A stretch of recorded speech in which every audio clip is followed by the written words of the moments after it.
we've had a number of folks reach out to us in South Dakota after DOGE cuts have come through.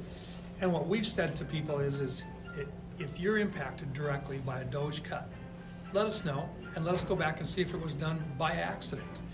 A lot of people think that President Trump really wanted to have a more surgical approach to actually making some of these. And he's made it clear he wants it to be a surgical approach in the future. But in the meantime, DOGE, in many cases, with good intent, went in and shut down a lot of stuff, not realizing what the impact would be at the state and local level. What we've asked people to do is to make contact with our office. We'll be happy to follow through and see if that cut was actually intended to be made and should it be reinstated. We've had good luck. NIH, as an example, National Institute of Health, had some websites that were shut down. Nurses contacted us. We were able to get those websites reinstated again.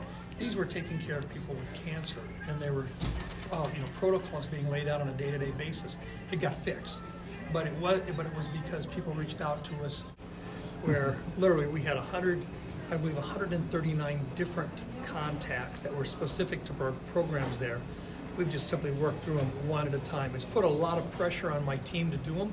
They've really stepped up. We've had about 500 people in South Dakota that have reached out already about different programs, some of which were on tribal lands, some of which were farm service agencies and so forth.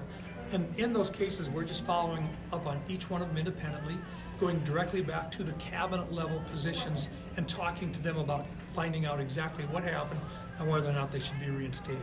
In a number of those cases, we have been successful in getting reinstatements complete. As we find something that was broken, we go back in and we say, look, are you aware that this particular office is closed, an FSA office perhaps, or are you aware that you shut down an office for one of our tribes and it's the only office that you've got for that tribe?